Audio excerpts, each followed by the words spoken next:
Welcome to another deep dive. Buckle up, because today we're diving headfirst into the world of database security. A world that's been making a lot of noise recently. Yeah, there's been a ton of buzz lately. We've got a whole stack of stuff to unpack. News articles, market reports, and even a really interesting profile of a big name in database security. It's definitely a dynamic field, that's for sure, and the stakes just keep getting higher. Couldn't agree more. So let's jump right in. First up, some good news. The database security market is booming, and I mean really exploding. It is. According to Datum Intelligence, we're looking at a projected compound annual growth rate of over 13% all the way to 2031. That's huge. But I guess it makes sense when you think about all the data breaches happening. Companies are getting hit left and right. Yeah, it's a constant battle. Datum Intelligence actually reported over 5,250 confirmed breaches in 2021 alone. Wow, over 5,000. That's, let me do the math. A lot. Almost 15 breaches every single day. No wonder companies are pouring money into security solutions. Right, and they have to. But it's not just about throwing money at the problem, though. Right. This growth is also driving some serious innovation. I mean, we're seeing companies developing these really comprehensive security platforms. For example, Optiv Security, they've got this platform that provides enhanced security intelligence and uses AI and machine learning. So it's like the good guys are using cutting-edge tech to fight back against the bad guys. Exactly. It's kind of like a high-tech arms race in the digital world. I like that analogy. Okay, so speaking of security on a massive scale, let's talk about the Department of Homeland Security. They're making some pretty big changes to their biometric database. Oh, yeah, this is a huge deal. They're planning to move from a hardware-based system called ident to a cloud-based one. It's called Homeland Advanced Recognition Technology, or HART for short. And we're not just talking about a small database here. No, not at all. Yeah. We're talking about over 260 million biometric profiles. That's fingerprints, facial scans, iris data, all that sensitive stuff. Moving all of that to the cloud. I mean, it makes you wonder. There are definitely some big questions about security and privacy. For sure. The article did mention that DHS is looking to work with biometric standards organizations, though. That's good. That's a good sign. Why is that so important? Well, standardization is key for interoperability, making sure all these systems can talk to each other and share data securely, especially when you're dealing with something as sensitive as biometrics. Right. It makes you think about all those past issues with big government databases. Like, remember the FBI's next generation identification system? Oh, yeah, the one with all the cost overruns and technical problems. Exactly. Yeah. Hopefully, DHS is learning from those past mistakes and taking a more cautious approach this time. Let's hope so, because when it comes to database security, even small mistakes can have huge consequences. And speaking of consequences, our next story is a perfect example of that. It's about this major hacking scandal in Italy. Yeah, this one's pretty scary. Italian authorities uncovered a whole operation where a private investigative firm was illegally accessing government databases. I mean, we're talking police databases, tax records, financial information, the whole works. And they weren't just browsing, they were stealing this information. Right, and selling it, or even using it for blackmail. They targeted businessmen, politicians, even the former mayor of Milan. It's crazy. And get this, one of the suspects had over 15 terabytes of stolen data. That's just mind-boggling. It really shows how vulnerable even government databases can be, even ones that are supposed to be super secure. No kidding. It makes you wonder, what are the good guys doing to fight back against this kind of stuff? I mean, what new tech is out there to protect our data? Well, that's a great question. And there are definitely some really exciting developments happening. Have you heard about vector databases? Vector databases. Vaguely. Okay, so they're kind of a new thing. VentureBeat had this really fascinating article about how they're becoming super important for AI. For AI. Yeah, they're especially good at handling complex data that's used for AI applications like similarity search. Similarity search. I'm not sure I follow. Okay, imagine you're searching for images of cats online. Like a traditional database would use keywords or tags to find those images. But a vector database can analyze the actual visual content of the images and group similar ones together, even if they haven't been tagged specifically. So it's like it can see and understand images like a human would. Exactly. It's all about understanding the meaning and relationships within the data. Wow, that's pretty amazing. So how does this all tie into AI? Well, this is all connected to the rise of generative AI and something called retrieval augmented generation, or RAG. Vector databases allow these AI systems to process and retrieve information from huge data sets really efficiently. Interesting. So if more companies are using AI, then they might need these vector databases too. Exactly. It's something to keep an eye on, for sure. Okay, I'll definitely be adding vector database to my list of things to learn about. So we've talked about market trends, government databases, hacking scandals, new tech. Yeah. It's a lot to take in. It is, it is. But, it's important to remember that behind all this tech, there are real people pushing the field forward. Absolutely.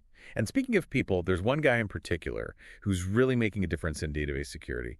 His name is Talib Hakan Osterk. Oh, yeah, he's a legend. CEO of DB Master Information Technologies and a total expert in Oracle database systems. He's also an Oracle certified master, Yeah. right? Yep. That's a super prestigious certification, like the gold standard in the database world. But he's not just about the tech. He's a big believer in mentorship and knowledge sharing. It's awesome. Yeah, he actually writes books in Turkish to make all these complex technical concepts more accessible. That's really cool. It just goes to show that knowledge is power, and sharing that knowledge can empower others to build more secure systems. Exactly. We need more people like Talib in the world. Couldn't agree more. Okay, so we've covered a lot of ground already. But before we dive into some of the latest research on how database technologies are evolving across different sectors, let's take a quick break to catch our breath. Sounds good. We'll be back in a flash. Welcome back to the Deep Dive. Before the break, we were talking about how fast the database world is changing. It's like trying to keep up with a runaway train. But hey, at least it's exciting. There's always something new happening. For sure. And one area that's really ripe for innovation? Database security testing. Oh, yeah. How so? Well, traditional methods can be pretty slow and clunky, They're just not built for the speed of modern development. So what are people doing about it? One really interesting approach is chaos engineering. Chaos engineering. That sounds kind of intense. It is. It's basically where you deliberately introduce problems into your system, like disruptions or failures. Wait, you're saying you break things on purpose? Yeah. Sounds crazy, right? Yeah.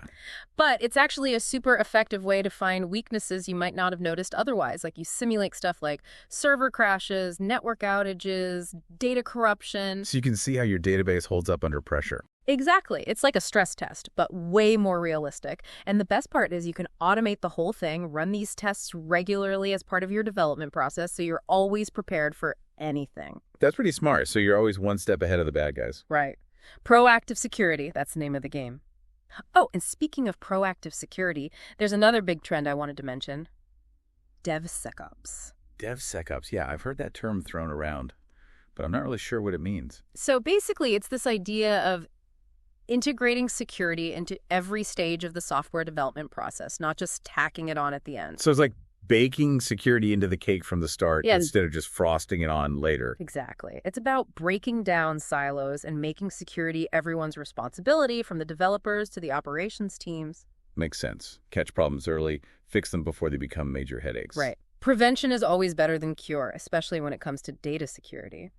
Which actually brings us to another crucial aspect. Access control. Access control. Making sure the right people have access to the right data. Seems pretty basic. It is. It is. But it's getting more complicated these days. Our systems are way more complex and distributed now. Traditional access control methods just aren't cutting it anymore. So what's the solution?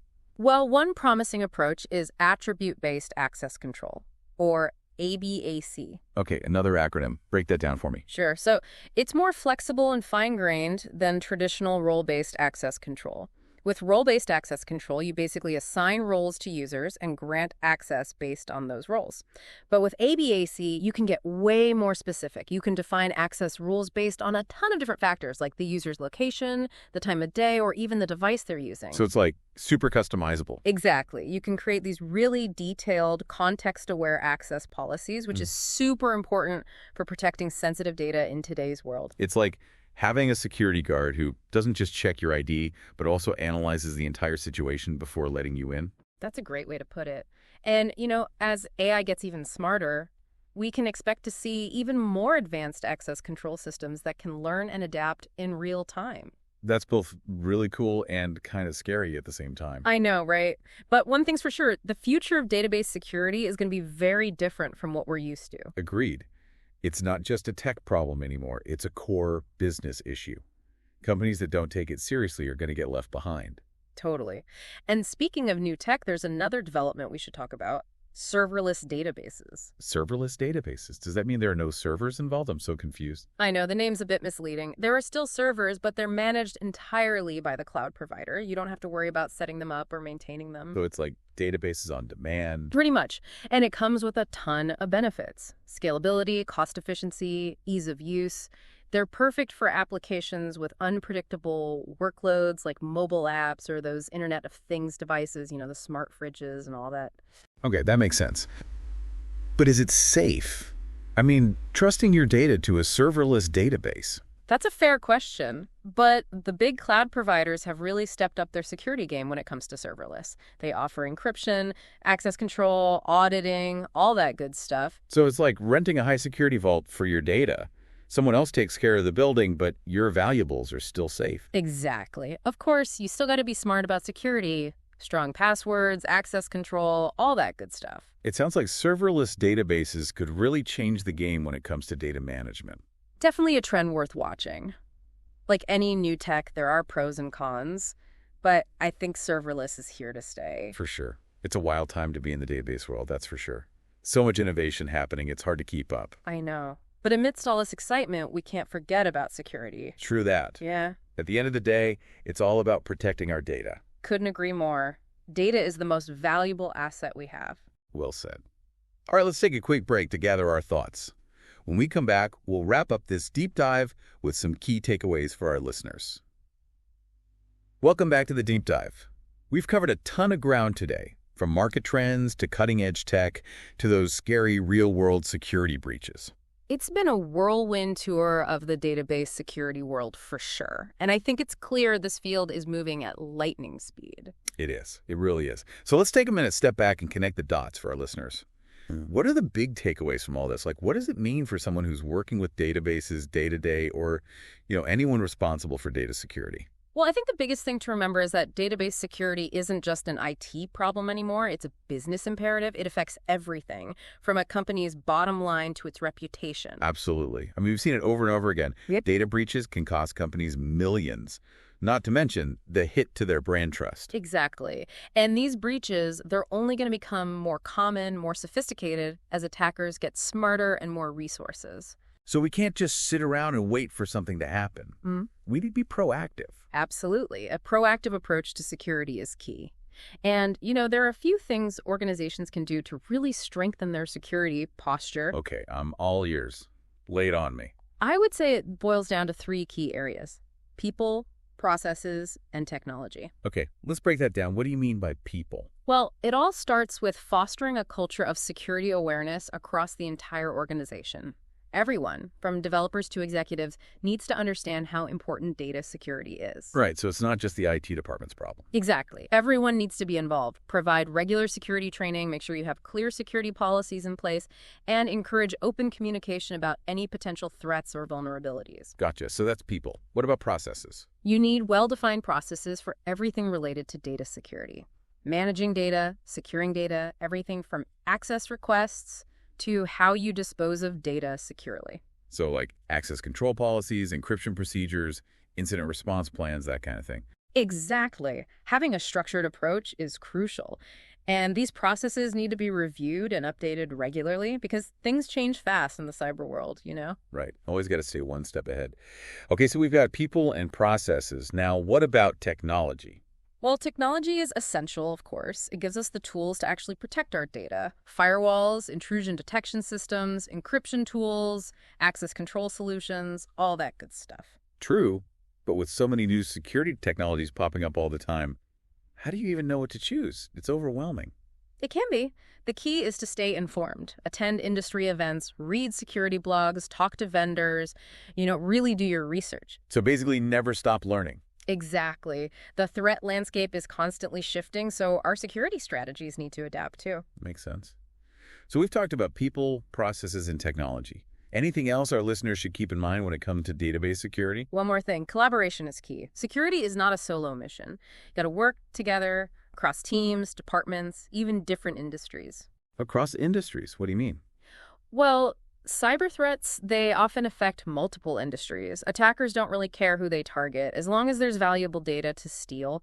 So if one company or industry gets hit, Everyone else needs to pay attention and learn from it. Ah, so it's like a neighborhood watch for cybersecurity. Exactly.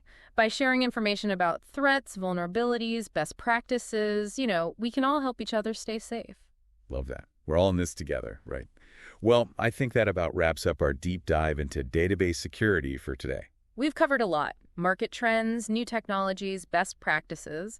Hopefully, our listeners feel empowered to take control of their data security. For sure. If you're feeling a little overwhelmed by all the information, no worries.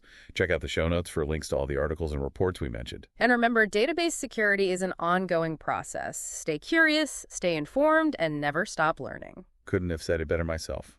Thanks for joining us on the deep dive. Until next time, stay secure out there.